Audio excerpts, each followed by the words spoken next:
The simple fact is, we can't make artists. Nobody can make an artist. Why is that? Why can we say that we cannot create artists, even though we're art instructors? The simple fact is, art comes from within the heart.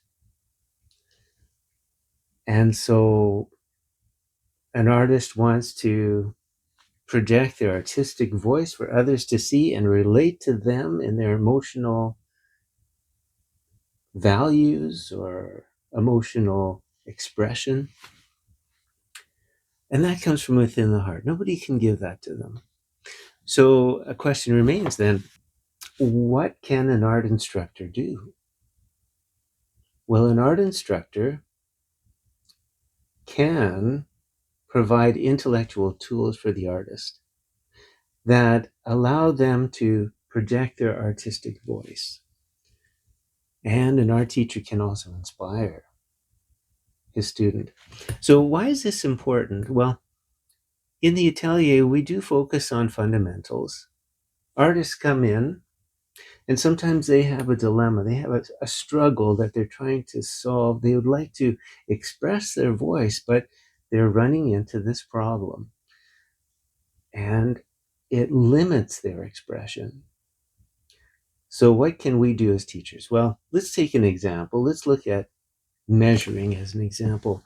There are many different ways that we can approach measuring from a fundamental standpoint. And the simple fact is, no matter what process we do, if the measuring is accurate, we should have the same result in the end. So there's blocking in, there's sight size method, triangulating. They all work. And artists have their favorites.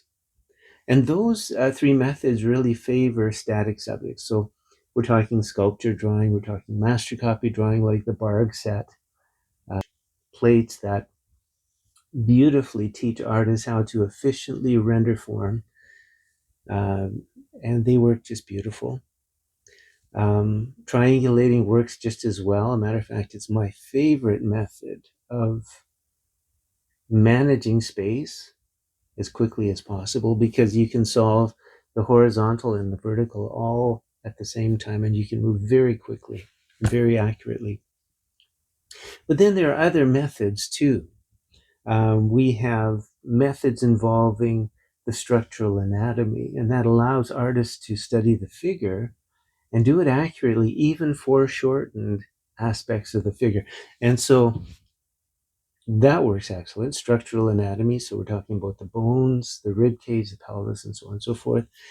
There are ideal measurements. That's another method. I love that because it allows an artist to be at a great starting point, and then they can compare the ideals with, we can say, non-ideal features of the model they're working on.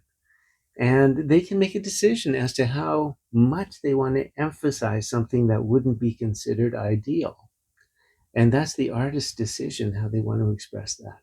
So that's how classical study was done, and that's how classical expression is done. And then there are artists that are so proficient in their discipline. Maybe they've studied one segment of art for years. They've done many, many examples of that. And so they have these, we can say, measuring techniques memorized in their head. And they look at a subject and they just draw, and they are still measuring, but they're doing it in their head because of familiarity. They're still measuring. When we do the face portrait as an example, it has to be accurate.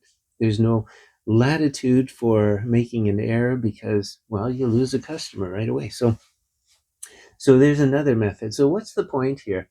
We cannot make artists. It's impossible. An artist is a person that expresses what's in their heart. That's where their voice is. And they choose whatever medium they like to use to express their treasured feelings, whether it's in music or fine art or whatever.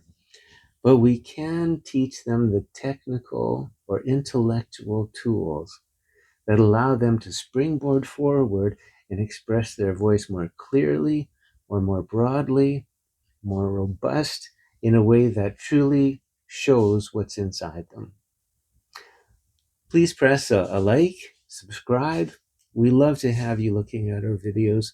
We appreciate it very much.